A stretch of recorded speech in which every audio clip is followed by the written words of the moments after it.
Next election, and the big thing is going to be getting out votes and then election integrity. What's really happening or what's not happening, or what do you got to know about that could possibly, is it possible we could have a repeat of the same debacle we had last time? We're going to be talking to Catherine Engelbrecht and True the Vote and getting the details as to where we're winning, where we're losing, and what you got to watch out for. But when I was over at the Republican convention, I was with Mike Lindell doing a segment with Flashpoint, and I'm talking to Mike. And I'm realizing they have done everything they can to destroy this man, destroy his business, but somehow he's still surviving. And while I'm there, Mercedes is texting me and telling me about, she wants me to get Mike to intervene for the Olympic team. It's a great opportunity for Mike. So, Mike, I want you to pay attention to this because we have an opportunity for your, what is it? It's the mattress topper? Yeah. All right, what's he got to do, Mercedes? Well, it's viral. It's all over the internet. If you're under 45, I guess. It's all over your For You page. But these Olympians are sleeping on cardboard beds. And it's like these mesh little, it's so uncomfortable just to look at. And so I was texting Lance. I was like, Lance, you got to get to Mike. You were just with him. Hey, tell him if you're running, you should be running promos and selling these mattress toppers. Because if you feel like an Olympian at home and your back is killing you, you're waking up, you got to get massages the next day because your cardboard bed is so painful. You should get yourself a Mike Lindell mattress topper. That's what I would be doing. So if you got something like that, or Lance always loves the slippers or the socks and the moccasins and the sheets and it's true. all of the things. I have 3 different sets of Mike's slippers. And by the way, the pillow, I told him this. I said, backstage, before I do Flashpoint, I have a crash point. And I crash backstage on a cot for like 15 minutes with Mike Lindell's pillow, his patriotic pillow. I want you to go to mypillow.com, use promo code Lance, and you can get major discounts. It's down to like $25 in the slippers, $99 in these mattress toppers. Just go there now, mypillow.com, and don't forget the promo code Lance. And I'm going to send this to Mike and say, Mike, help out the Olympic team. All right, let's get into our interview with True the Vote, Catherine Engelbrecht. Welcome to the Lance Wallnau Show. I'm here today, and I've got Mercedes Sparks over here on a big news day. Stuff's happening every single minute. I mean, I can hardly keep up with it. I'm actually informing my guests about what's happening while we're on the interviews. That's how the last show I just did, I just told them, I said, hey, the Secret Service director resigned. They said, really? Right in the middle of the interview. Catherine Engelbrecht is on the front lines. Don't need to educate her in anything. She's not only a dedicated activist, known for her front lines battle with True the Vote. We were with her, watching her fighting through the election integrity battle. And then you know what? All the guns go after these people, and boom, boom, boom. Next thing you know, they're backing up under lawsuits. Every time, I'm telling you, our lawyers are under attack. Our election integrity people are under attack. We have got to surround these people with a shield. We can't have them out there on their own struggling and trying to fight for our freedom. So I want to welcome Catherine Engelbrecht. Welcome to the Lance Wallnau Show. First time you've been here. Hopefully not the last. How you doing? I'm doing great, Lance. Thanks so much for having me. Well, I'm glad you're here. True the Vote. We hear about it all the time. What do you guys do, actually, if you have to introduce yourself in an elevator to someone?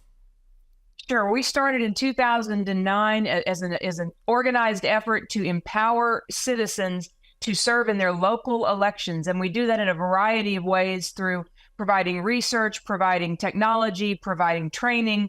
And it's a soup to nuts program that is all about citizen empowerment, because in the end, that's how we get back to elections with integrity. Citizens being engaged will bring about those changes, and we've got a long way to go, but we're making progress every day. And how much, every now and then I get a report from like David Barton who tries to talk me off a cliff. I say, what's happened in Wisconsin? What's going on in Michigan? I mean, without election integrity, we've had 4 years after the last debacle. Have we made any progress? And he says, yeah, there is progress in pockets and places, but there are places we could do more. It's a measured answer. Give me the real feedback. Have we done anything that produces election integrity? Have we made it harder for a cheat to happen? Oh, absolutely, yes. But again, I will point directly back to the citizenry of the United States, because that is the greatest success, maybe the only success coming out of 2020, is that America woke up. And year by year, month by month, and certainly in these last few days, America is getting an eyeful in ways that maybe we never thought we would live to see. And now it is becoming clearer and clearer the imperative of participating in the vote as a way to try to course correct civilly without conflict. And so we must do all we can to preserve that opportunity for Americans. And yes, things have gotten better. We've seen states that have tightened up on their distribution of mail-in ballots. We've seen states that have rolled back on many of the things they introduced during the pandemic that created such an environment of chaos in the 2020 election. But you then see states like Wisconsin, where up until 2023, the Supreme Court had made the decision that there would be no more drop boxes in that state.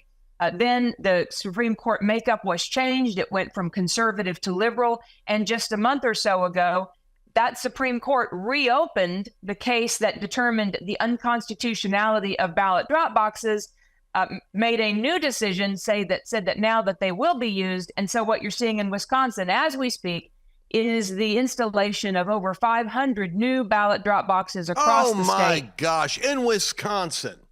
Swing state of Wisconsin. That's right. And I'll get in trouble for this, but we got to have people watching these drop boxes. I don't want to have another election where the camera's down. I want Dinesh D'Souza at every drop box with a camera crew, and I want to see what's going on, and I want to track these people as they're doing their multiple ballot drops. But how frustrating is that? And that comes because of a Supreme Court vote.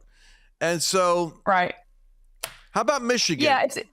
Well, Michigan's a similar, and I'll tell you, when we came out after having we did that huge geospatial project where we were looking at drop boxes and geofenced around the drop boxes and then measured the number of times that a mobile device went to the drop box, and then that became the subject matter for what Dinesh turned into 2,000 Mules.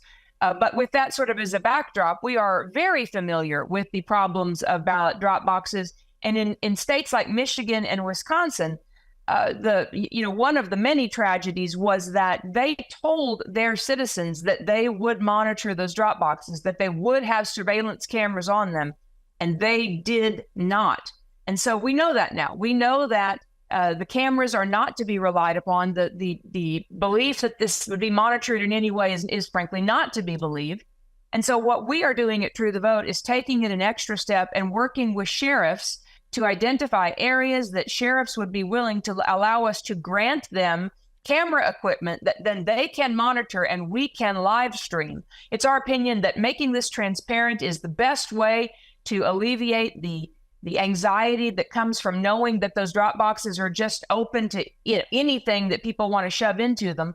And so making it visible, taking it public is the way that we hope, in one of many ways that we hope to push back this general election cycle. All right. Now listen, folks, that's a mouthful, but I want you to hear what we just discussed. There will be cheating. The drop boxes is where they're going to put fake votes. They're going to do multiple votes. They're going to drop wads of votes. If what we've seen before is repeated in the swing states of Michigan and Wisconsin, then we got Pennsylvania and Georgia and Arizona. We know where the states are that we got to work in. We're going to have to go to True the Vote right now. You got to go there and you got to support these people. This is how you do it. If you're in Michigan or if you're in Wisconsin, especially, you need to fund the camera operation. Do you have camera? Do you have any sheriffs working with you in Wisconsin too? Yes, we have 3 very influential sheriffs, and we look forward to more. We're getting there next week to do a site assessment. But we have the plans in place. We learned a lot from the project we undertook in 2020, and are a little wiser and a whole lot older. But we're going to get it done in a whole new way. And we look so forward to live streaming it. I just think that's essential. People need to see what's really happening. Yeah, from midnight till 6 a.m. especially. I want to see the nefarious little Uber driver dropping off a watch. Well, Mercedes, what do you think about as you're listening to this? I can't believe we're going back to this conversation again. I know. Well, the number one thing I'm thinking is we don't want to discourage people from voting, because sometimes what happens is, and we saw this in Georgia, right? Where all those election integrity, our votes don't matter, but your votes do matter, and you do need to be engaged. So even though we've made a lot of wins, and now we're hearing about some new options obstacles that True the Vote's working so hard to overcome. We want to make sure people are going to vote. And so, Catherine, talk to us a little bit about that. What are some big reasons, especially in the church community? That's a huge segment of our audience, are people who are Christian. They got to get out and vote. Talk to us a little bit about maybe why they're not and why they should be. Well, Mercedes, I think you said it exactly correctly. People don't believe that just one vote. I can't make it to the polls. One vote probably won't matter. And friends, I'm telling you, this year, of all years, every single vote matters. Every single vote. And so what we are stressing, and you can again find this at truethevote.org. Go click on engage, and you'll see the drop down of all the projects we're working on. One of those projects is called Scan, Check, Protect. It is a way that if you are not already registered anywhere in the country, you can get registered. If you are registered, you can check to make sure that your registration is accurate, that you're good to go. And if you've ever moved to a new state, most people think that when they move and they take their affairs to their new state, that the records that they leave in their wake just sort of get worked out. In the case of voter registration, that's not generally true. So what happens is you end up with registrations in all the states you used to live in, and that becomes, of course, fodder for fraudsters, because you're not going to go and look back to see if that record cast a vote. And so what we did was created a very simple way that you can go in any state you've lived in formerly, look yourself up, see if you are registered, and then if you are, very simple steps to take your name off of the rolls. To again, we're trying to work to do all we can to get the records accurate. But those are just basic sort of housekeeping things that will help to assure that the vote is as accurate as possible. But the vote itself is key. Now is the time to start talking to family and friends and just introducing this into conversation. You don't have to make it political, just make it about participation. People must vote, and the value of their vote has never been more important. How do you guys educate and mobilize people? What do you do webinars or post stuff, or how do you do this? We do 3 times a week, Monday, Wednesday, and Friday at noon Central for an hour. We do a live Q&A about all things election integrity. We talk about the projects that we're working on. We talk about what's new in the news and how it may shape us in our mobilization efforts in the coming months. We do podcasts, and of course we have a email newsletter that goes out that keeps people apprised of what's happening. But there are so many ways to serve. And even if you're not, look, I would love for everybody to come to truethevote.org and check us out for sure. But in the end, if you are interested in working in the elections, you will need to go and to get in touch with the party or candidate of your choice. We can help you do that. But ultimately, that's where the rubber meets the road, is making sure that they are giving you the credentials that you need to serve. We help with that, but it's a multiplayer game. We've got to get everybody working together to get it done, and the time is now. Now, can't some people, I got always people that are interested in this aspect, can't people get paid to do something? It's not just volunteer. Talk to my people. I think, David, when he slew Goliath, he did it for the glory of God, but there's a great little line in there where he says, and what will be done for the person that takes out the giant? And they said, he doesn't have to pay any taxes. He said, well, I would have done it for nothing, but I'm glad to hear that. What's the incentive? Can people get paid to do this work? Yes, if you are working what we call behind the table, you've got poll watchers, poll observers. Every state calls it something a little different. That position is just as it sounds, just observing the process. Very, very valuable. That's one sort of layer. Another layer, we call it behind the table. Those are the clerks, the judges, which are just terms used on that day in the polling places. Then you have people working at the absentee ballot review board that are looking at the incoming absentee ballot or mail-in ballot applications. People working at central count. Those people are working on behalf of the county or municipality. And yes, they are paid.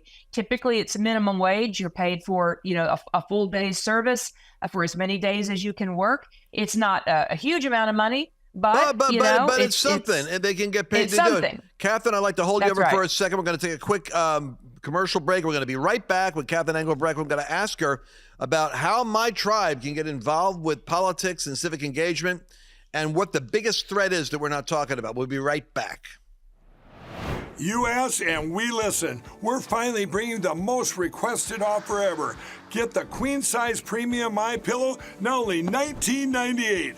MyPillow is made with patented adjustable fill. It adjusts to your exact individual needs regardless of your sleep position. It helps keep your neck aligned and holds its shape all night long so you get the best sleep of your life. But that's not all. Get our 6-piece kitchen or bath towel sets only $25. Our brand new mattress topper as low as $69.98. Get our famous MyPillow bed sheets for as low as $25 and so much more. So go to MyPillow.com or call the number on your screen. Use your promo code to get huge discounts on all MyPillow products, including the premium queen-size MyPillow, only $19.98. That's the lowest price ever. Don't delay, order today. From all of us here at MyPillow, thanks America! Go to MyPillow.com and use promo code Lance to save big on all of Mike's best products. That's promo code Lance. Welcome back to the Lance Wallnau Show. I've got Catherine Engelbrecht. We were in the middle of discussing how you, listening at the precipice of this drama of less than 105 days or 100 days by the time this broadcast goes out, of the future of America being determined, you don't want to go back and look at this and say, I wish I had done more. You can do something, right? You can be a paid participant. Well, I don't have time, Lance. You can get paid to do it. I mean, my gosh, there's a way to be a certified official behind you. They're not going to put up the cardboard and block you out because you're an official. Catherine, they can go to truethevote.com and learn how to do that. Is that correct? Yes, go to truethevote.org and then click on engage, click on in your state. Click on in your state, select your state, and you will see exactly how you can get plugged in to be an election worker, answer any question that you may need to know the information about, and then join us on our webinars and podcasts that happen throughout the week. We are all in this together, growing in number, but to vote, serve, and pray is where our heads need to be for these next 100-some days. Just out of curiosity, how do we get, if people want to become more involved, conservatives want to become more active and more engaged, what's the typical journey that they take in order to smartly begin to get into the mainstream? It's a great question. I think first you just have to choose in. You have to decide that just voting is not enough this year and you're willing to sacrifice your time. From there, I will tell you that it is not necessarily the straightest path, certainly not as straight as I would like it. I would love to be able to plug people directly into the spots that need plugging, but that's just not the way the system is set up right now. If you're wanting to serve, you can anticipate needing to make a few calls to your county, following up. It's very much all hands on deck in trying to find those spots because, frankly, our government and our election process has become accustomed to lack of citizen participation. And so when people show up to work, oftentimes they don't even know what to do with that. So start now, but it's a process. We are right here to walk alongside you and support you in that. And there's really no wrong path. It's just a function of what time you have and the positions that are available to you locally. And then just, grow where you're planted. But there's enough work for everyone. And if you can't work in elections, True the Vote will still have things that you can do on the outside just to support those working inside. And we'll be here till the bitter end. There's so many ways together. People can do things. I mean, That's right. we do these courage tours, right? So you want to go to thecouragetour.com, by the way, to catch our last summer events we're doing here with 100 days. But I mean, we have letter writing. People don't even realize you can write a letter. There's 19 key counties out of 3,143 that are going to be the swing vote counties. You can write a letter and someone else will actually put a stamp on it. And all you're doing is writing a letter to someone to encourage them to vote and how important it is that they participate. And it doesn't, you can write a couple of letters. There's so many ways people can do things. Isn't that right, Mercedes? Absolutely. There's lots of different ways to get in. And we have our app too, As One America, and you can go to the app. You can do that right there. You can send SMS. You can call voters. You can door knock in your neighborhood. Lots of ways to plug in. So that's the As One America think app. of that, Catherine. We're paying for an app. I don't even push it. I'm throwing everything I got into this, but it's expensive. It's an app that gives our people the ability to identify their neighbors who are low propensity voters. They probably share their values. They're probably conservative Christians that just, they throw their hands up. What difference does it make? And they're your neighbors. You don't have to go talk to a stranger. You can literally say, hey, I live over here in the same development. And you could do that. Colonel Alan West was a guest one day, and he blew my mind. He's in Texas. He said, Lance, in Dallas County alone, he mentions all the precinct positions that are open, precinct committees and precinct roles. And I was shocked. In this evangelical belt buckle of the Bible Belt, all the empty seats we have in precincts, and you kind of were politely saying it earlier, but I think if I heard between the lines, I think the Republican Party people like not to have the intrusive Tea Party fanatics showing up because we don't understand. We make it hard for them with our fanaticism. And so these opportunities are there, but the party isn't saying, hey, we got some vacancies over here, because they're not asking for you to have influence. They'd rather do it themselves. Am I mistaking this? And tell me about your Tea Party education behind how you got into what you're doing now. Sure. Well, first, no, you're not mischaracterizing it. That is, in fact, the state of play. We have grown on the pro-liberty side, just maybe accustomed. I don't know if that's the right word. Just accepting of a less than turnout, just a less than performance, less than going all in. And this is not that time. That was then, and this is now. Now is the time to go all in. And so we must wake up, flex muscles that we didn't know we had. Maybe the party didn't know it had. But Alan is exactly right. There are, in any given county, thousands and thousands of positions that are available, and nationwide we are millions short. And so what you will see is, as the election day approaches, if there aren't enough volunteers, the counties will start to collapse polling places into taking two and merging them into one, which of course means that you'll have longer lines and more frustration on election day. It's the same reason that you see states moving to these drop boxes or to all mail. We have now increasing numbers of states that only vote by mail, which interestingly, the United Nations doesn't even consider an election to be legitimate if it's conducted only by mail. And that's the direction our country is moving. And so we must stand in that gap and stop that from continuing to slide any further. And as to my background, I came out of an oil and gas background. True, the vote started quite by accident. I was not looking for any of this, but I do feel like it was a call put on my life for whatever period of time the Lord wants to use it, that started out just asking some simple questions. And the more questions I've asked over the years, the more fierce the fight has become. And I look back now and I realize it's all been about 2024. All of the lessons along the way have helped shape us to be the organization that we are, and I believe the source of assistance that we can be in the coming months. So I'm very grateful for the opportunity, but I also am very, very serious about the significance.